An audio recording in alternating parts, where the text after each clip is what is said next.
Hai teman-teman, jangan lupa like dan subscribe ya. Bab 1. Pertemuan di Gerbong Maut. Suara mesin uap meraung, membelah keheningan malam yang pekat di jalur kereta api menuju Shanghai. Di dalam gerbong kelas 1 yang mewah, Ning Zibai duduk menyendiri.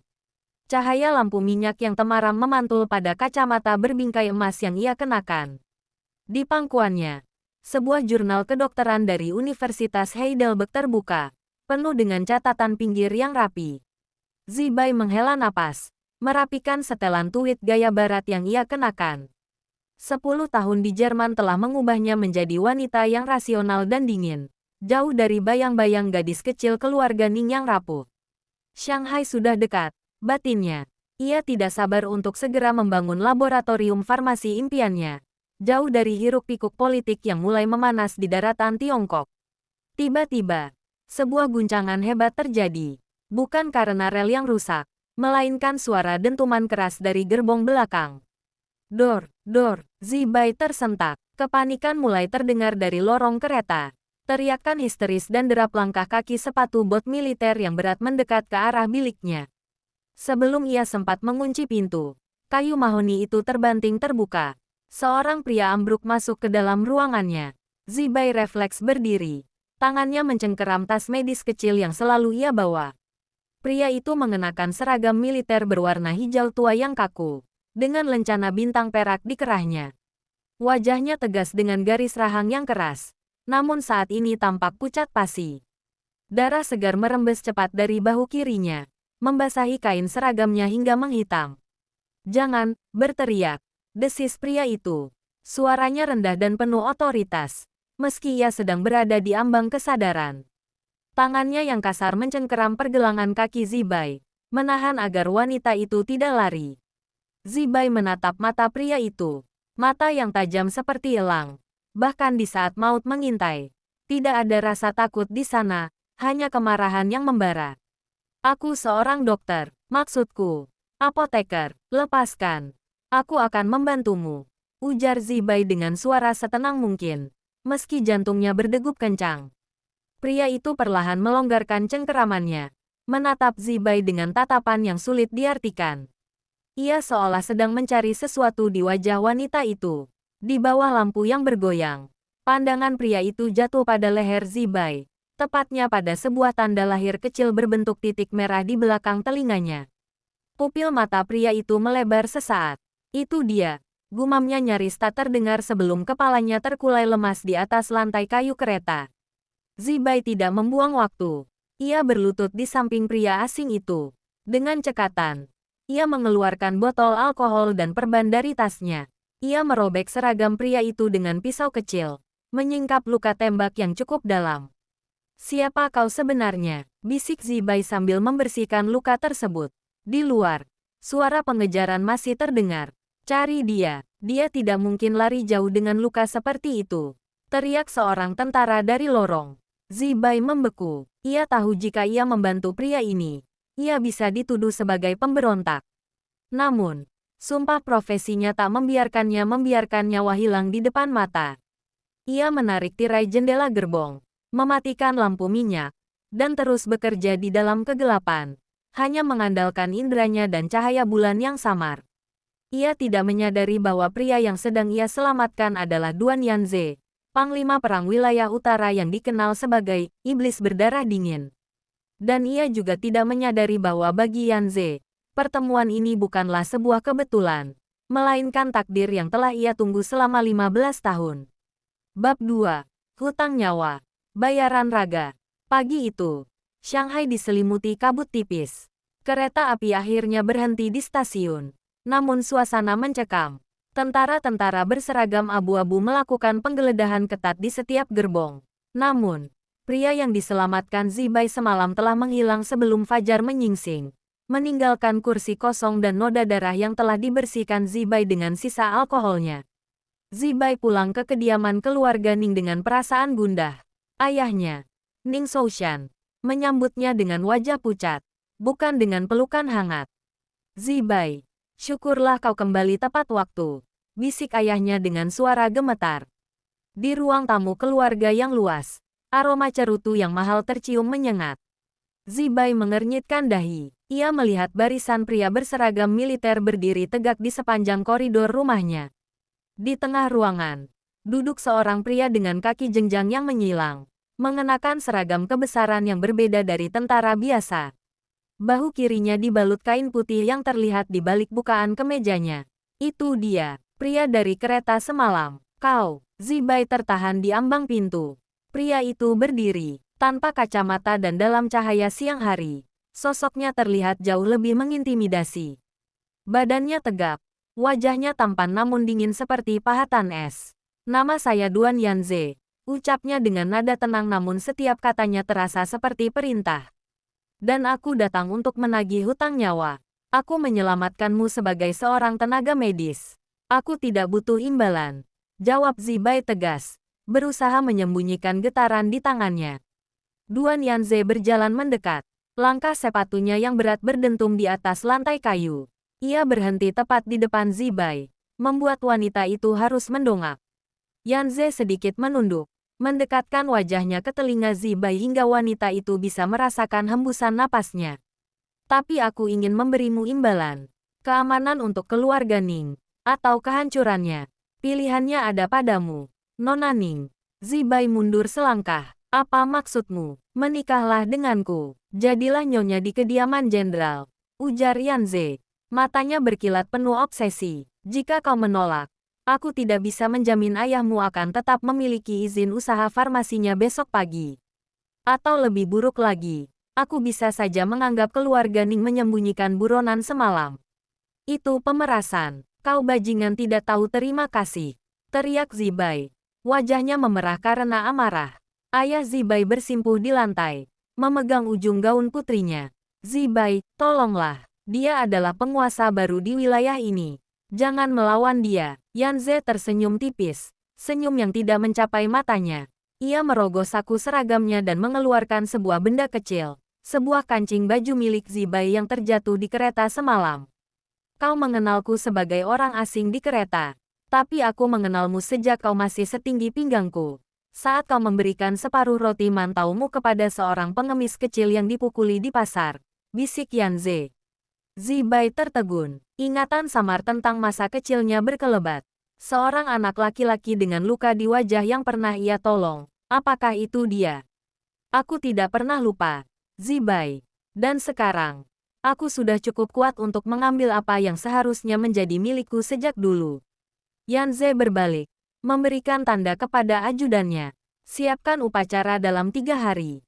Jika pengantin wanita tidak muncul, bakar seluruh gudang obat keluarga Ning. Tanpa menoleh lagi, sang panglima melangkah pergi, meninggalkan Zibai yang berdiri kaku di tengah kehancuran dunianya. Bab 3. Sarang Serigala. 3 hari berlalu seperti mimpi buruk. Kediaman keluarga Ning yang biasanya tenang kini dipenuhi dengan kotak-kotak hantaran berwarna merah sutra. Namun bagi Zibai, itu lebih mirip tumpukan kain kafan. Dengan gaun pengantin kipau merah bersulam emas yang mencekik lehernya, ia melangkah masuk ke kediaman Jenderal Duan, sebuah bangunan megah bergaya kolonial yang dikelilingi oleh tembok tinggi dan penjaga bersenjata. Duan Yanze tidak ada di sana untuk menyambutnya. Ia sedang berada di markas militer, meninggalkan Zibai di tengah sunyinya paviliun utama. Jadi, ini pahlawan wanita yang berhasil memikat hati kakak Yanze. Zibai menoleh. Seorang wanita muda dengan gaun sutra modern yang provokatif berdiri di ambang pintu. Dia adalah Ningsu, saudara angkat Zibai. Ningsu telah lama tinggal di kota sebagai kerabat jauh yang menumpang. Namun ia selalu bermimpi menjadi nyonya di rumah jenderal. Suer, apa yang kau lakukan di sini? Tanya Zibai heran. Ningsu melangkah masuk. Jemarinya yang lentik menyentuh kain hantaran dengan nada menghina. Aku sudah di sini jauh sebelum kau pulang dari Jerman, kakak. Aku yang menemani jenderal saat dia merasa kesepian. Dan sekarang kau datang merampas semuanya hanya karena sebuah kebetulan di kereta. Zibai menghela napas lelah. Jika kau sangat menginginkan posisi ini, ambillah. Aku di sini karena paksaan. Jangan berlagak suci, desis Ningsu. Matanya berkilat benci. Kau hanya seorang apoteker yang kebetulan punya wajah cantik. Tapi ingat, di rumah ini, obat-obatanmu tidak akan bisa menyembuhkan intrik yang akan kau hadapi. Malam harinya, pintu kamar pengantin terbuka kasar. Bau alkohol dan sisa bubuk mesiu tercium dari tubuh Duan Yanze. Ia melepaskan topi militernya dan melemparkannya ke kursi. Lalu menatap Zibai yang masih duduk kaku di tepi tempat tidur. Kau belum mengganti pakaianmu, ucap Yanze datar. Aku tidak sudi menyentuh apapun di rumah ini, jawab Zibai dingin. Yanze berjalan mendekat, mencengkeram dagu Zibai dan memaksanya menatap mata elang itu. Kau mungkin membenciku sekarang. Tapi di wilayah ini, namaku adalah hukum. Kau adalah istriku, Ning Zibai, milikku. Kau bisa memiliki ragaku, tapi tidak pikiranku, apalagi cintaku, tantang Zibai. Yanze tertawa rendah, sebuah tawa yang terdengar getir. Cinta, itu barang mewah yang tidak mampu dibeli oleh seorang tentara. Aku hanya butuh kau di sisiku, untuk memastikan bahwa gadis kecil yang dulu menyelamatkanku tidak akan pernah menghilang lagi. Tiba-tiba, seorang ajudan mengetuk pintu dengan tergesa-gesa. Jenderal, maaf mengganggu, tapi ada laporan bahwa gudang logistik di pelabuhan disabotase. Nama Tuan Lin Feng disebut-sebut terlibat. Mendengar nama Lin Feng, mantan tunangannya, jantung Zibai berdegup kencang. Ia melihat rahang Yanze mengeras. Lin Feng, Yanze melirik Zibai dengan tatapan penuh kecurigaan yang mematikan. Sepertinya masa lalumu datang lebih cepat dari yang kukira. Tanpa berkata apa-apa lagi, Yanze berbalik pergi dan mengunci pintu kamar dari luar, meninggalkan Zibai dalam kegelapan yang mencekam. Ia menyadari bahwa ia bukan hanya terjebak dalam pernikahan tanpa cinta, tapi juga di tengah pusaran dendam antara pria yang pernah ia cintai dan pria yang kini membelenggunya. Bab 4. Kabut di dermaga tua. Seminggu setelah malam pernikahan yang dingin itu, suasana di kediaman jenderal semakin mencekam. Yanze jarang pulang, dan jika ia pulang, tatapannya pada Zibai selalu penuh dengan kecurigaan yang tak terucapkan. Sore itu, sebuah surat terselip di bawah pintu kamar Zibai. Zibai, aku tahu kau dipaksa. Temui aku di dermaga tua gudang nomor 7 malam ini. Aku akan membawamu pergi dari iblis ini. Lin Feng. Zibai bimbang. Ia tidak mencintai Lin Feng lagi. Perasaan itu sudah lama memudar sejak ia pergi ke Jerman. Namun keinginan untuk bebas dari cengkeraman Yanze jauh lebih besar. Tanpa ia sadari, Ningsu mengintip dari balik tirai lorong. Tersenyum licik sambil memegang telepon untuk menghubungi seseorang. Malam itu, kabut turun sangat tebal di pelabuhan Shanghai. Zibai berlari menuju dermaga. Nafasnya tersengal. Di sana, seorang pria dengan mantel panjang menunggunya. Lin Feng, panggil Zibai. Pria itu berbalik. Wajah Lin Feng tampak kuyu dan penuh obsesi. Zibai, kau datang. Ayo cepat. Kapal menuju Hong Kong sudah siap. Tunggu. Lin Feng, aku tidak bisa pergi begitu saja. Ayahku dalam bahaya jika Yanze tahu. Ayahmu sudah aman. Zibai, aku sudah mengatur semuanya. Lin Feng menarik tangan Zibai dengan kasar. Namun, sebelum mereka sempat melangkah, lampu sorot dari beberapa mobil militer tiba-tiba menyala, membelah kabut dan membutakan mata mereka. Derap, derap, puluhan tentara bersenjata laras panjang mengepung mereka. Dari tengah barisan, muncul sosok tegap yang sangat dikenali Zibai. Duan Yanze melangkah maju, tangannya memegang cambuk kulit, sementara di tangannya yang lain terselip pistol Browning yang siap tembak. Melarikan diri dengan kekasih lama, Nyonya Duan. Suara Yanze terdengar seperti es yang pecah. Sangat tenang, namun mematikan. Yanze, ini tidak seperti yang kau bayangkan. Teriak Zibai. Diam, bentak Yanze. Ia menatap Lin Feng dengan kemarahan yang meluap-luap. Lin Feng, kau mencoba mencuri milikku menggunakan informasi palsu dari Ningsu. Kau pikir aku sebodoh itu? Lin Feng tertawa getir. Ia menarik Zibai ke belakangnya dan mengeluarkan senjata. Dia bukan milikmu. Yanze, kau hanya monster yang membelenggunya.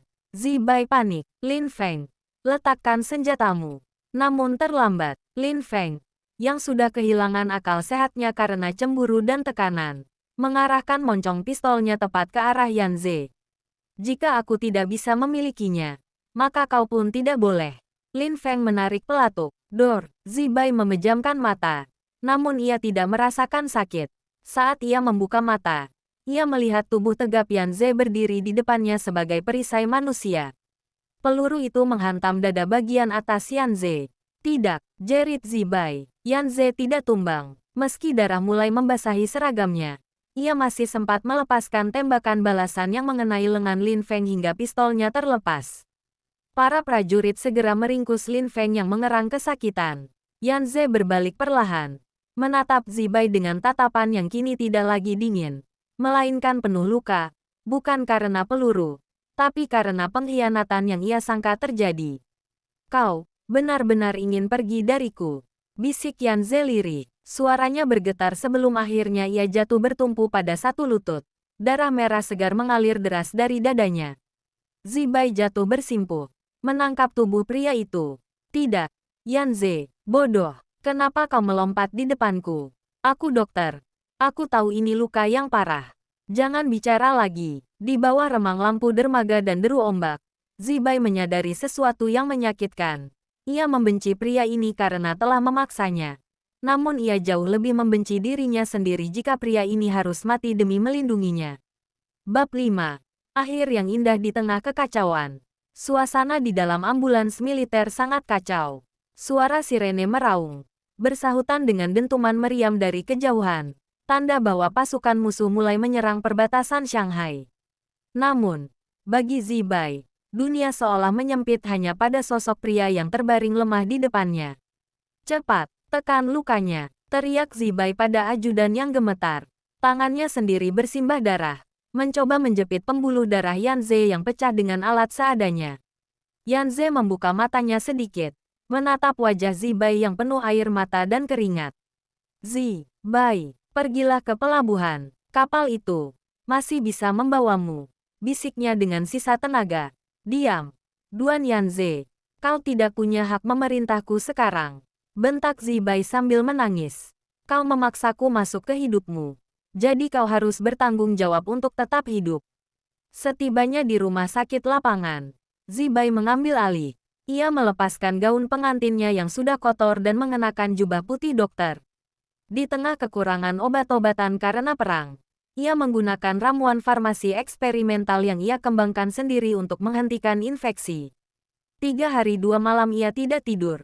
Di luar, langit Shanghai memerah karena api peperangan.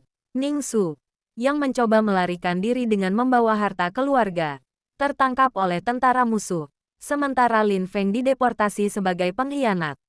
Namun, bagi Zibai, satu-satunya yang berarti adalah detak jantung pria di depannya. Pada fajar hari keempat, saat sinar matahari pertama menembus jendela rumah sakit yang retak, jemari Yan Ze bergerak. Ia perlahan membuka mata dan melihat Zibai tertidur di samping tempat tidurnya, masih dengan tangan menggenggam botol infus. Yan Ze menyentuh rambut Zibai dengan tangan yang masih lemah. Zibai terbangun. Matanya sembab namun seketika berbinar melihat kesadaran suaminya. Kau masih di sini? Tanya Yan Ze parau. Zibai tidak menjawab dengan kata-kata. Ia memeluk pria itu dengan hati-hati, membenamkan wajahnya di bahu Yan Ze yang tidak terluka. Aku tidak akan kemana-mana. Kau adalah anak laki-laki yang memakan rotiku dulu.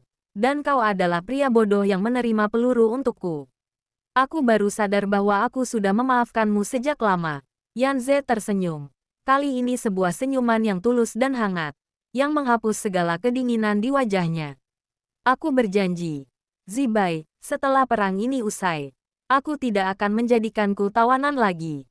Aku akan menjadi suamimu yang sesungguhnya. Epilog. 1 tahun kemudian, Shanghai mulai berbenah dari sisa-sisa perang. Sebuah apotek modern dan pusat riset farmasi berdiri megah di pusat kota dengan nama Zize Pharmacy. Di depan gedung itu, Duan Yan Ze, yang kini telah melepaskan sebagian besar kekuasaan militernya untuk menjadi pelindung kota, berdiri menunggu istrinya. Zibai keluar dengan senyum cerah, menggandeng tangan pria yang dulu ia benci, namun kini menjadi belahan jiwanya. Di tengah dunia yang masih penuh ketidakpastian, mereka menemukan kepastian pada satu sama lain. Belenggu yang dulu mengikat mereka kini telah berubah menjadi ikatan cinta yang tak terhancurkan oleh deru perang sekalipun. Tamat.